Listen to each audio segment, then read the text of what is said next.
This is Pet Life Radio. Let's talk pets.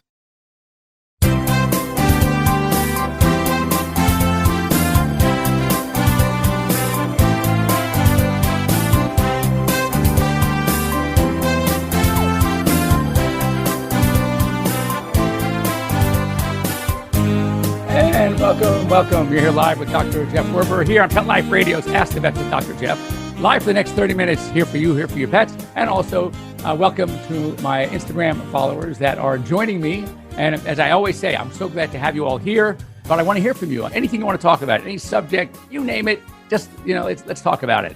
It's so hard to get to your vet now. And I know that. In fact, there was a story out of people.com that by 2030 or something, there's going to be basically 73,000 pets will not have access to pet care. It is insane if this continues with the number of veterinarians retiring every year. So it's a big concern. So having something like this, having education on air, having telemedicine, it's going to be such a huge boom for pet parents everywhere. And these kind of stories, just share it. So how to get a hold of me? Join me here live. If you have any questions, things you want to talk about, please type it in. I can't accept requests to join me live now, but I can always get a hold of you during the week. Here on Pet Life Radio, very easy. 1-877-385-8882, 877-385-8882. Better yet, go on to PetLifeRadio.com, click on shows, Ask the Vets with Dr. Jeff, and there's a Zoom link. It'll be left there for you, and you can join me here and have your pet with you. It's great. Get used to it because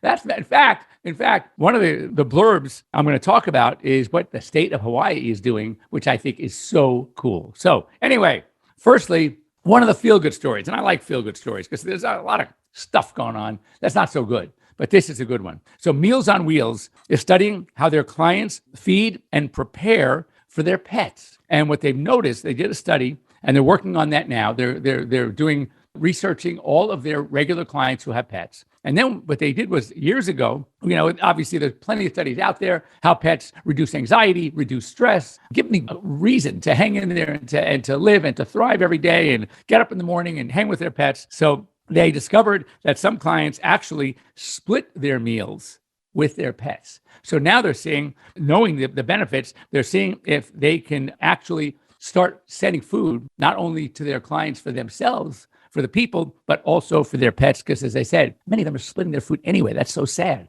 So hats off to Meals on Wheels. That's a great service. Obviously, it's funded. So that's really wonderful that they care not only for their clients who are in need, but also for their pets, which is terrific.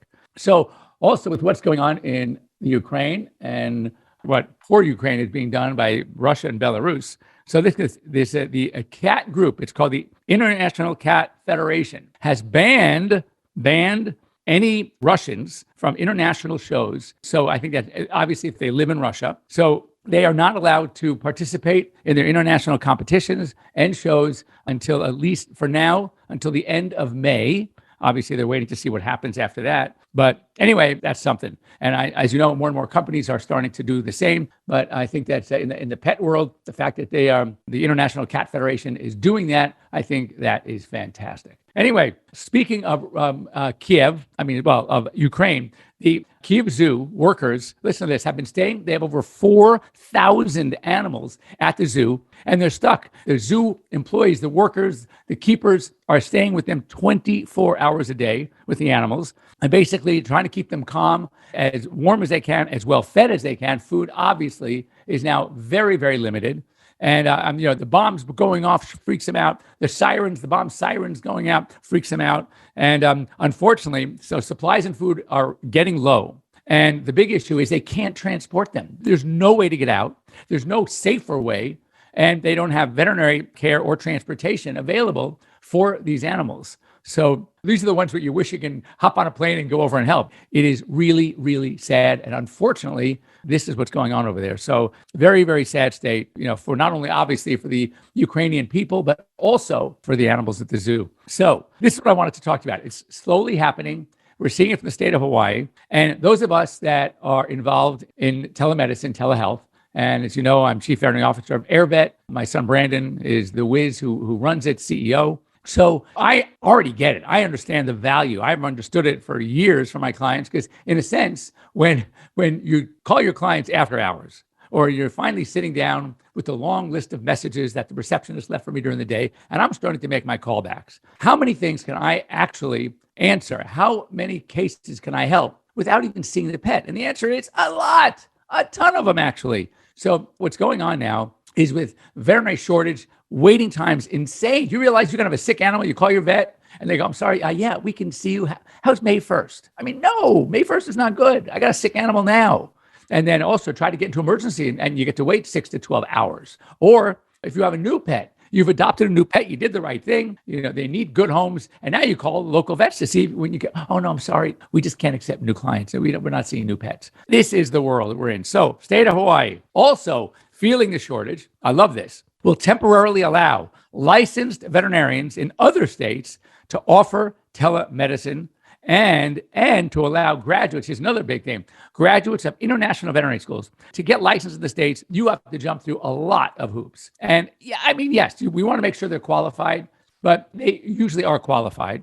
And the problem is, like, California is one of the toughest states. And if they have command of the English language, what Hawaii is saying now, instead of jumping through all those hoops, all they have to do is sit and take their boards. And if they pass their boards, they can get licensed. It's a licensure exam. Then they can start practicing because they already are feeling the brunt of the care that has been extremely affected by all this. So, and they also are getting, because I have so few specialists, a lot of the GPs are seeing things that they probably, if given an option, would have referred to a specialist. So the problem is now the GPs are so overwhelmed, you can't get an appointment with them either. So it's sort of like the domino effect, and that's what we're getting. And it's really, really tough. It's very, very sad. So that's unfortunately what's going on. So hats off to Hawaii, because those of us in telemedicine, I'm one of those, we already know that it's very, very important to give access. I personally conducted over 3,500 virtual visits on AirVet.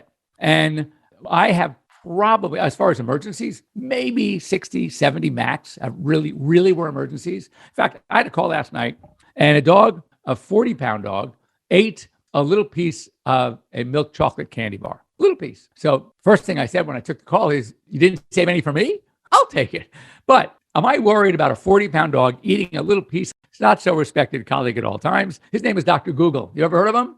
So I went on to Dr. Google and they said, oh my God, chocolate, you got to rush into emergency right now. So can you picture this poor gal sitting in a car for hours because her dog ate a little piece of chocolate that is going to have zero effect. And then by the time she gets there, she's going to have to, an office call at an emergency clinic? Walk in the door is $250? I mean, that's an expensive candy bar.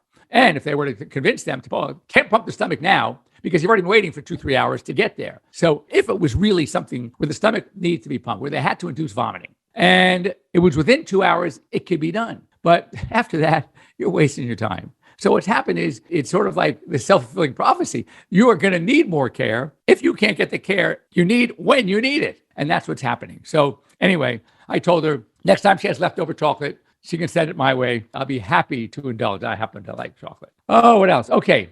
This is also interesting. And in 2 cases in New Jersey, if you live in New Jersey, take heed to this one. And that is that 2 dogs, separate locations. One was Cherry Hill and one was in Camden County. And 2 raccoons, not the same raccoon, actually were rabid, attacked the dogs. Fortunately, the dogs had the rabies shots. They were up to date. They still got a booster anyway to be safe, and they're all fine. But it goes to show you, when we see not only the raccoons carry leptospirosis, which we're concerned about in many areas where we never really had to worry, but now that raccoons have sort of started to invade our territories. I mean, I was walking my dogs the other night and I saw literally a mama and 3 raccoons trailing behind. My dogs absolutely go nuts. And then a week ago, skunk. And there was and also a coyote. It's crazy. My dogs are in a staring contest with something across the street. It's dark. I walked them late, 10:30. So I really couldn't see what's going on. And all of a sudden, they were frozen and whatever they're looking at, because I couldn't see any movement. All of a sudden, I see across the street, it was a coyote. And one of my dogs is a big 80-pound Labrador. It was, Argh! So I knew that this thing was not going to mess with that. Plus, I have 5 dogs. So it's only one you'd have to mess with. You have to mess with all 5. And my little French bulldog is such a Frenchie. He thinks he's a 95-pound Rottweiler, but no, he's just a Frenchie. But boy, to listen to his growl and his bark, he's basically saying, no, don't mess with me, buddy. And it's really, really cute. Anyway, when we come back, I got a few more stories. And also, if there is anything you would like me to cover topic-wise, because I can talk about almost anything, and I like to talk about almost anything. So while we're in the break, send me some ideas, send me something you'd like to hear, anything that's happened to your pet recently, and if not, don't worry, I'll come up with something. So don't go away, we'll be right back after these short messages. Take a bite out of your competition. Advertise your business with an ad in Pet Life Radio podcasts and radio shows. There is no other pet-related media that is as large and reaches more pet parents and pet lovers than Pet Life Radio. With over 7 million monthly listeners, Pet Life Radio podcasts are available on all major podcast platforms, and our live radio stream goes out to over 250 million subscribers on iHeartRadio, Odyssey, TuneIn, Stitcher, and other streaming apps. For more information on how you can advertise on the #1 pet podcast and radio network, visit PetLifeRadio.com/advertise today. Let's talk pets Let's talk pets on Pet Life Radio. Pet Life Radio. PetLifeRadio.com.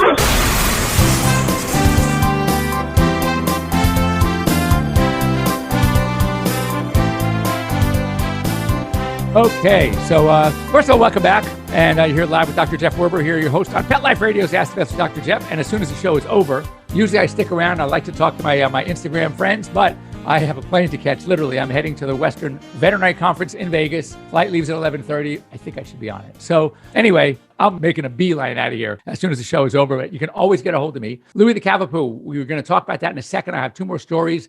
And then it's a very important thing to talk about. So I'll talk. So this was a great story also. And, it's great when other people or other industries find out the value of pets and just having them and how important they are and what the great things they do for us.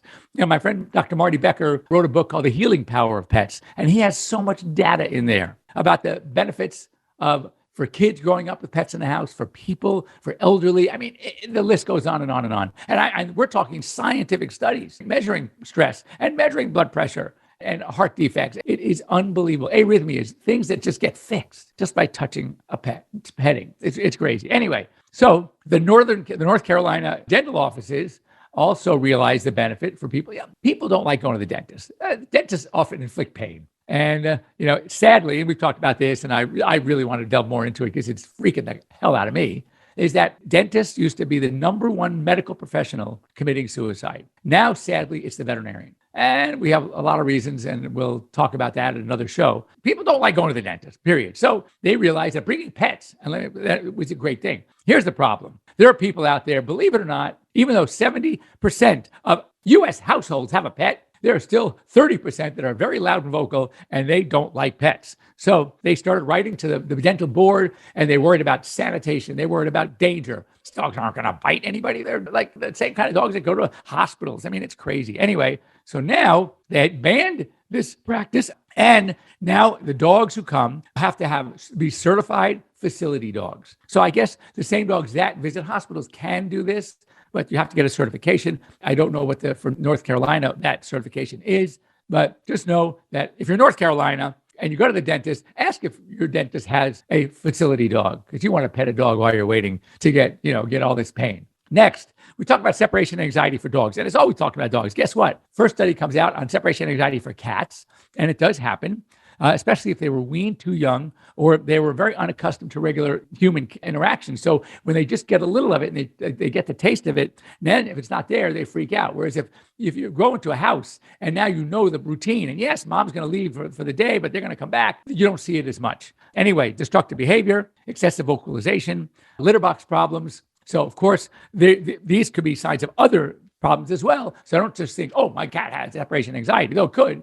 You also want to make sure that there aren't other things going on. Now, little time left. Louis the Cavapoo. Let me read this out so you can all get it. Louis is scheduled to get spayed tomorrow, but she started her first heat 2 days ago. The clinic says it's fine, but what is your opinion? Well, when you say it's fine in what way? Okay, so let's talk about that for a second. First of all, why don't you ask your clinic when you're spaying a dog in heat, is it a little more challenging or not? Is there swollen tissue? Is the tissue more friable? Is there more vascularization, meaning more bleeding? And the answer is yes, yes, yes. And at this point, now that she's already had her spay, whether it was the first or second, I hope it's not the second, but certainly if it's the first, we want them to have a first heat. That's the new trend. Let them have their first. Then, since we want the next one's going to come 7 months later, usually every 7 months, then you have plenty of time. That's why I tell people wait about 2 to 3 months after a heat. That way, all the swelling is down, less bleeding. It's more comfortable for them after the fact. Why subject them and you, the surgeon, to potentially just more headaches? Yeah, of course it can be done. I've done many in heat, many pyometra, which is when they have a huge uterine infection. But if you have a choice, and you do, why even take the chance of more bleeding and friable tissue? It just, you might even have to make a bigger incision. Things are swollen. It's like, what's the point? Now, interestingly, I had a dog, and that is my theory. And so I like to push it off. And for large breeds that are prone as senior dogs to osteosarcoma, bone cancer, and a study that came out that basically touted the benefits of not spaying early, and the exposure to the sex hormones has some benefit to protect that bone later on in life when they're 8, 9, 10, 11, older dogs that get bone cancer from getting the bone cancer. So now for the big breeds, I'm waiting till a year and a half. Some breeders want to wait till 2 and let them have 2 heats. I'm on the fence about that one, but I definitely want to get it before the second heat. So let's talk first heat. So I have a patient, belongs to a friend of mine, as I said, a beautiful Rhodesian Ridgeback, and she had her heat. She came to her first heat very late, which we're also noticing a lot of large breeds don't read the book. And instead of that first heat coming at 7 months, it usually it could come at 8, 9, 10. This one, Penny's came at 11 months. And instead of lasting the normal 21 days, it lasted 30 plus days. I mean, it's over 4 weeks, almost 5 weeks.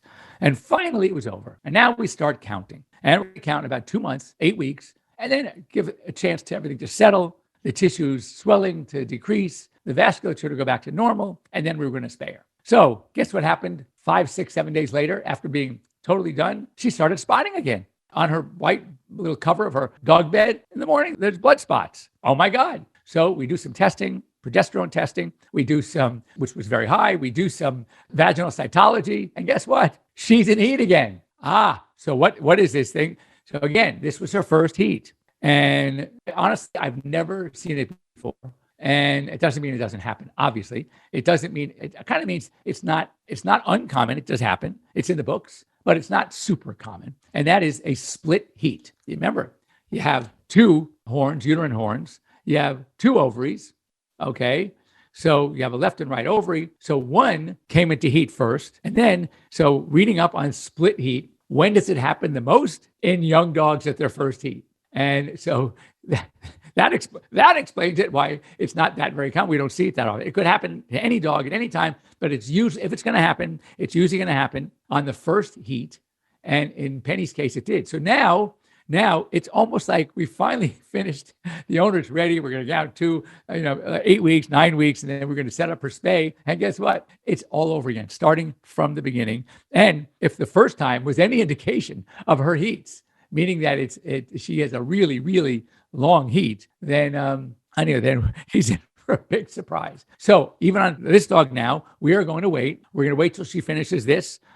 It's the second half of her first heat. Still consider the first heat, by the way. Second half of the first heat, I'll wait 8 weeks from the time this one's over, maybe 10 weeks, and then we're going to set her for spay. So going back, would I spay a dog who just started? Okay, let's tell you another problem with this, and that is this. When the hormone changes of heat are present, do male dogs in the neighborhood sense or not sense that she's in heat? And the answer, they sense it. They can sense it for blocks and blocks away. So now a dog who started the process already. So the hormonal changes are there, and you go ahead and spay her during this heat. Now, when you spay her during a heat that's already started, does the heat cease? The answer, no, it doesn't. So hormonally, from a pheromone standpoint, from the male dogs wanting to mount her, that hasn't changed. But what's the danger? When you do a spay, you are cutting off the cervix, right?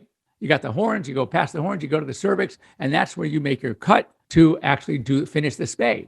You're going to get the ovaries. It's called ovariohysterectomy. So you're taking the ovaries, you're taking the uteri, and you're taking the body of the uterus up to about the cervix. So now you have a very short cervix. So the body of the uterus up to the cervix is very short. Now, if in fact she gets out and a dog mounts her and successfully inserts, then he can actually tear right through the stitches that were holding everything in place after it was incised. Why risk that? That's crazy. And if you have a vet, and this is where I get to talk about some of the things that I disagree with. I don't want to say anything bad. I disagree with many of the practices of my colleagues. Even if I have a client come in for something that's kind of elective, all right? And for what reason? The dog was fed, they forgot to take the food, whatever it is, all right? I have no problem saying, you know what? I know you're here. I know you tried to do everything right, but I'll see you next week. I'll see you the week after that. It's no problem. I know the business is coming.